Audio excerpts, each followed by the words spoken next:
دغه سلم کې هم هغه یعنی مشتری چې کوم دی دا به تسلیم در رأس المال کوي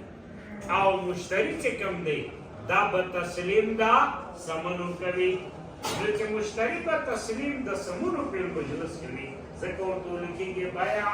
سلم سلم سمن کرا دویمه مسله باع یو نو د سلم معنی لغوي دا څه کنه تسلیم او د سلم معنی اصطلاحي څه ده د سلم معنی اصطلاحي ده چې ته راسې چې زه به تا ته فلحال څه درکړم کنه دا پیسې او ته 2 میاشتې یا 3 میاشتې بعد به ما ته څه راکې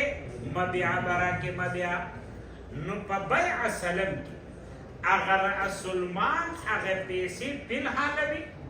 او مبیع چې کومه ده هغه بعد کې وي بعد کې دې مسله بیا او درېمه خبره ده واورئ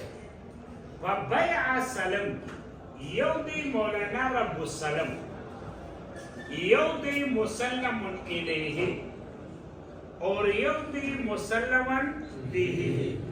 اور یو دی رأس المال مشتری ته ویل کېږي رب السلم بائع ته ویل کېږي مسلما به او سمنو ته ویل کېږي رأس المال او مبيع ته ویل کېږي مسلما به دا اصطلاحات زده کړه دا اصطلاحات چې زده سي وروسته چې بیا معامله روانه سي نو بیا خبره سړي ته څه وي رأس المال ته څه ویل کېږي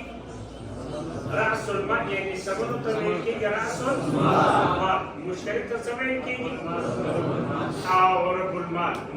او بائع ته څه ویل کېږي مسلم الیه